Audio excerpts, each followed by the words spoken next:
সহজে করা যায় এমন রাজনৈতিক খাবার ইনস্ট্যান্ট নুডলের মতো। তাই বিএনপির বুদ্ধিজীবীরা হাজির করছে মুক্তিযুদ্ধ, এই দিয়া জামাতরে ঘায়েল করবে। আওয়ামী লীগ ৭১ দিয়া ফ্যাসিবাদের বৈধতা উৎপাদন করছে, বিএনপি ৭১ দিয়া জামাতকে মারতে চায়। দুই পক্ষই ৭১কে একটা পলিটিক্যাল ইনস্ট্রুমেন্ট বানাইছে ভোটে জেতার জন্য, তার রাজনৈতিক লক্ষ্য হাসিল করার জন্য। আর বিএনপি বলে একটা দল ধর্ম নিয়ে রাজনীতি করে, আর তোরা যে মুক্তিযুদ্ধ নিয়ে রাজনীতি করতেছিস, তা আবার ভোটে জেতার জন্য। 2024-কে দাঁড় করাবে 1971-এর লিগ্যাসি বা উত্তরাধিকারের উপরে। 1971-এর লিগ্যাসির উপরে 2024 দাঁড়ায় নাই।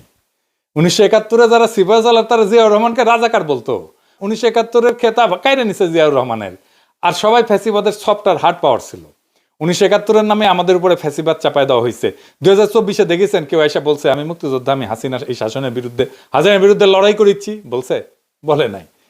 এই বিপ্লবের স্ফুলিঙ্গই তৈরি হয়েছিল মুক্তিযোদ্ধার সন্তানেরা চাকরি পাবে না তো রাজাকারের বাচ্চারা চাকরি পাবে, এই কথায়। 2024-এর বর্ষা বিপ্লবকে এই যে আনিস আলমগীর নারকীয় সন্ত্রাস বলছে, সেও নিজেকে মুক্তিযোদ্ধার সন্তান দাবি করত। যাই হোক, 1971 কোন বয়ান আমরা তৈরি করব, আজ এইখানে আলাপের একটা অংশ থাকবে। কিভাবে আমরা আওয়ামী আর ইন্ডিয়ান বয়ান উতরাই যেতে পারবো, তার বাইরে 1971 নিয়ে আমাদের নিজেদের বয়ান তৈরি করতে পারবো। আসেন সেটা একটু বুঝে দেখি। 1971 একটা ঐতিহাসিক বাস্তবতা। 1971-কে অস্বীকার করা সম্ভব না, কেউ করেও না, বলার চেষ্টা করে। যদি কেউ বলে সূর্য নাই, তাহলে তো সূর্য আকাশ থেকে হাওয়া হয়ে যায় না, তাই না? এটা ঘটনা ঘটছে। 1971-এ কি হয়েছিল? 1971-এ পূর্ব পাকিস্তানের স্বায়ত্তশাসনের আন্দোলন স্বাধীনতার আন্দোলনের রূপ নেয়। কিন্তু এটাও সত্য, পাকিস্তান ভাঙার জন্য মুজিব নিজে ভারতের সাথে ষড়যন্ত্র করছে।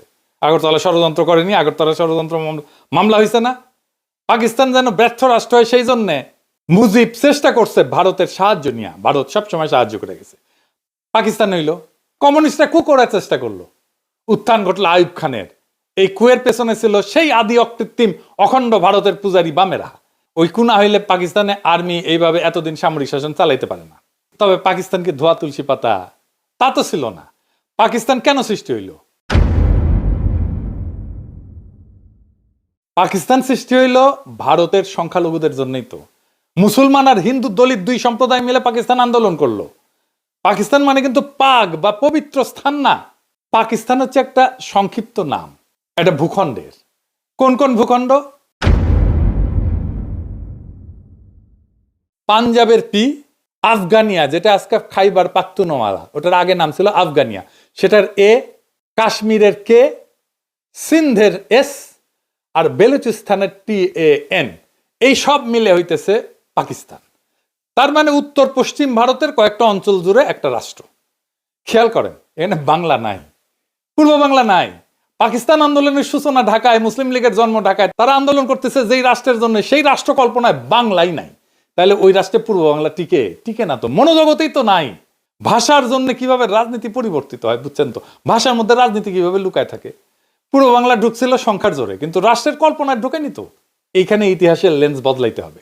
আমরা সাধারণত ভাবি পাকিস্তান ভাগলো 1971-এ, আসল সত্যটা হইলো পাকিস্তান ভেঙ্গেই বানানো হয়েছিল। এটা রাষ্ট্রের নামই যখন একটা অংশকে বাদ দিয়া এটাকে চিন্তা করা হয়, কল্পনা করা হয়, তখন সেই অংশকে পরে শাসন করতে হয় বন্দুক দিয়া, ভোট বাতিল করিয়া, সংখ্যাগরিষ্ঠতাকে ভয় পাইয়া, ট্রিগার চাইপা। আর ইন্ডিয়ার উস্কানি তো ছিলই। পাকিস্তানের এলিটটা এতই বেকুব ছিল যে কোনোভাবেই পূর্ব পাকিস্তানকে পলিটিক্যালি কিভাবে ওন করতে হবে সেটা বুঝতে পারেনি। মুসলিম লীগকে টেকাইতে পারে নাই। পাকিস্তান রাষ্ট্রকে যে টিকায় রাখবে পলিটিক্যাল ইনস্টিটিউট, তারই টুকরা করলো। সোহরাওয়ার্দী তার অনুসারীদের মুসলিম লীগ থেকে বের করে দিল, জন্ম নিল আওয়ামী মুসলিম লীগ। আর সোহরাওয়ার্দী যে বাংলাই বলতে পারতো না, তার শিষ্যরা রাষ্ট্রভাষা আন্দোলন শুরু করলো বাংলা ভাষার জন্য। কি তামাশা! দলিত হিন্দু নেতা যোগেন মন্ডলকে রাতের আধারে পাকিস্তান ছাড়তে হলো। একটার পর একটা ভুল করতে করতে করতে করতে শেষ পর্যন্ত বাংলাদেশ রাষ্ট্রের জন্ম অবশ্যম্ভাবী করে তুললো। পাকিস্তান নিজেই করলো। পাকিস্তানকে তার হিস্টোরিক মিস্টেক গুলো অ্যাকনলেজ করতে হবে, তো এটা স্বীকার করতে হবে। শুধু ইন্ডিয়ার দোষ দিলে তো হবে না। ইন্ডিয়ার ষড়যন্ত্র কেন সফল হইতে পারলো সেটার হদিস নিতে হবে। মুশকিল হইতেছে নিজের পাদের গন্ধ নিজের টের পায় না, সেজন্যই এনগেজ হইতে হয় ভিন্ন মতের সাথে। পাকিস্তান ট্রুলি এনগেজ হয়েছে বাংলাদেশের সাথে, বাংলাদেশের ইন্টেলিজেন্সিয়ার সাথে, বাংলাদেশের সিভিল সোসাইটির সাথে, বাংলাদেশের একাডেমিয়ার সাথে, বাংলাদেশের মিডিয়ার সাথে। হয়নি, এখনো হয় না। ইন্টেলেকচুয়ালি এনগেজ হয়নি। হইলে ইন্ডিয়ার এই বারবারন্ত অনেক এফিসিয়েন্টলি ঠেকাইতে পারতাম আমরা বাংলাদেশে। এখন 71-এর সবচেয়ে বড় ট্র্যাজেডি কি, এটা আমাদের বুঝতে হবে। 71-এর সবচেয়ে বড় ট্র্যাজেডি গণহত্যা। জেনোসাইড। ক্লাস বুক রেফারেন্সের জেনোসাইড, এই জেনোসাইডের দুইটা বড় পার্ট, একটা বাঙালি জেনোসাইড আর একটা বিহারি জেনোসাইড। বিহারি জেনোসাইড একেবারে মুছে দেওয়া হয়েছে, বিহারিদেরকে বাঙালিরা মারছে, আমরা বাঙালি জেনোসাইড বলি। কিন্তু দেখেন 1971 সবচেয়ে বড় দখল গেছে হিন্দু সম্প্রদায়ের উপরে, বাঙালি হিন্দুর উপরে। এটা শুধু একটা জাতির উপরে আক্রমণ না, একটা জাতির নির্দিষ্ট ধর্ম সম্প্রদায়ের উপরে আক্রমণ। এই ক্ষতটা হিন্দু সম্প্রদায়ের মধ্যে গভীর।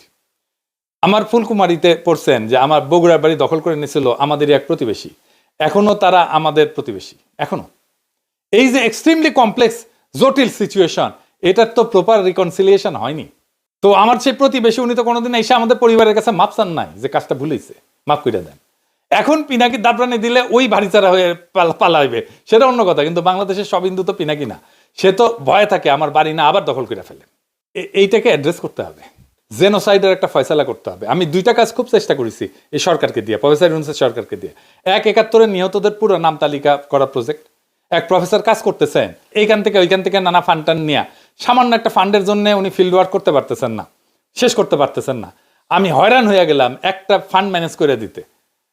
আমাদেরই সব ভাই ব্রাদাররা সরকার